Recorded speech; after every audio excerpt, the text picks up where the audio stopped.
അതെ, ഇപ്പൊ ഞാനാ ഏറ്റവും വലിയ ആള്. ആ നീ ടോപ്പിൽ തന്നെയാ. ഞങ്ങള് താഴെ റോഡിൽ എടുക്കുന്നവര്. ഞങ്ങൾക്ക് നിന്നെ വാങ്ങാൻ പറ്റില്ല. എന്തെങ്കിലും ചെയ്ത് തന്നെ വാങ്ങ്. എന്ത് ചെയ്തു വാങ്ങാനാ? കുളിക്കണ സോപ്പ് തീർന്ന് 2 ദിവസമായി. അപ്പുറത്തെ വീട്ടിൽ നിന്ന് കിട്ടി അത്ര തേച്ചിട്ടാ പുറത്തിറങ്ങി നടക്കുന്നു. ഗ്രാമിന് വെറും 2000 ഉണ്ടായിരുന്നപ്പോ നീ എന്ത് ചെയ്തോണ്ടിരിക്കായിരുന്നു? ഗ്രാമിന് 2000 രൂപയായിരുന്നപ്പോ ഞാൻ 10ാം ക്ലാസ്സിലാണ് പഠിക്കുന്നത്. അന്ന് ബസ്സിൽ പോവാൻ തന്നെ 2 രൂപ കിട്ടിയിരുന്നുള്ളൂ. 1 രൂപ അങ്ങോട്ട് പോവാനും 1 രൂപ തിരിച്ചു വരാനും. അപ്പൊ ഗ്രാമിന് 4000 5000 ഉള്ളപ്പോ വാങ്ങായിരുന്നില്ലേ? അന്ന് എനിക്ക് 4500 പ്രശ്നങ്ങൾ ഉണ്ടായിരുന്നു. അപ്പൊ ഞാൻ അത് നോക്കണോ നിന്നെ നോക്കണോ?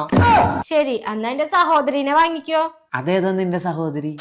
വെള്ളി. വള്ളി വർത്താനം പറയാതെടി. എടാ, നിനക്ക് സേവിങ്സ് ഒന്നും വേണ്ടേ? ഇപ്പൊ നീ എന്നെ വാങ്ങിച്ചു വെച്ച് കഴിഞ്ഞാൽ കഷ്ടകാല സമയത്ത് നിനക്ക് ഉപകരിക്കും. അതിന് കഷ്ടകാലം ഒഴിഞ്ഞൊരു സമയം എനിക്ക് ഉണ്ടായിട്ടില്ല. ജീവിതമേ എനിക്ക് കഷ്ടകാല. അതെനിക്ക് ശീലായി. ഇപ്പൊ ഗോൾഡിന് 1,00,000 രൂപയായിട്ടുണ്ട്. ഇപ്പൊ നീ വേണമെങ്കിൽ വാങ്ങിച്ചോ, അല്ലെങ്കിൽ നീ ദുഃഖിക്കേണ്ടി വരും. 1 ലക്ഷം എന്ന് പറയാൻ എന്താ